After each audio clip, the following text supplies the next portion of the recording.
आज आम्ही बनवतोय अंडा मसाला। त्यासाठी मी सकाळी 6 अंडी उकळून घेतली। हे वाटपासाठी ना 2 कांदे, 1 वाटी सुकं खोबरं, अर्धी वाटी ओलं खोबरं, 4 लवंग, 4 काळी मिरी, याच्यात सगळं मिक्स केलंय। या वाटपाचा ना युट्यूबवर आम्ही वेगळा व्हिडिओही टाकलाय, तो बघा तुम्ही। वाटते वेळी आम्ही ना कोथिंबीर, आलं थोडं टाकतो। आता याच्यात जरासं पाणी टाकायचं। हे बघा आता झालं वाटप तयार।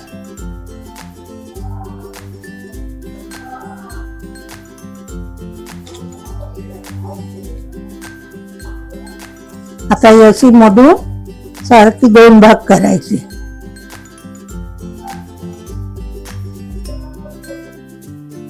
आता फोडणीला द्यायचं। 2 चमचे तेल टाकलं, लसणीची फोडणी द्यायची, लसूण चांगली अशी हे करायची। मग याच्यात तेजपत्ता टाकायचा, जराशी दालचिनी टाकायची, तरी चांगलं भाजायचं। आता याच्यात जरा वाटप टाकायचं। याच्यात जराशी हळद टाकायची, 1 चमचा मसाला टाकायचा। हा मसाला ना आम्ही घरगुती बनवलेला आहे। त्याच्यात काळी मिरी, लवंग, दालचिनी सगळं टाकलेलं आहे। घरगुती मसाला आहे आमचा। याच्यात गरम मसाला आम्ही पहिलाच जास्त टाकतो, मग जास्त जेवणात वापरत नाही।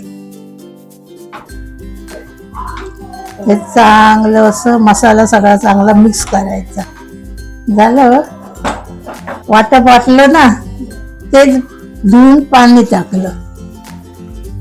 वाटलं तर आपल्या याला एक कड करायचा, मग अंडी टाकायची आणि वाटलं आपल्याला जरा पातळ हवं तर अजून पाणी टाकायचं, पण हे जरा ढाकून ठेवायचं। आता ह्याच्यात एक कड आला ना, आला बघ। आता याच्यात ना अंडी टाकायची, अंडी सावकाश अशी टाकायची आणि अंडी टाकली ना 10 मिनिटं तरी असं ते हलवायचं नाही, चमच्यात नाही हलवायचं लगेच। याचं काय होईल? कुस्करणार ना सगळं, ते एक होणार। मग काय करते? चमचा नाही लावते, असं हलवते। जरा परत 2 मिनिटं ते ना हे टाकून ठेवायचं। आणि नंतर मग अरे बापरे, पत्ता फोडणीला द्यायला विसरले। चला काय हरकत नाही, आता टाकूया।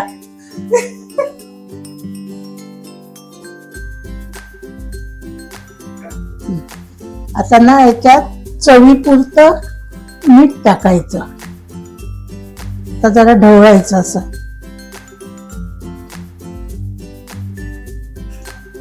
आणि मग वरून अशी कोथिंबीर टाकायची, टाकली। झाला अंडा मसाला तयार।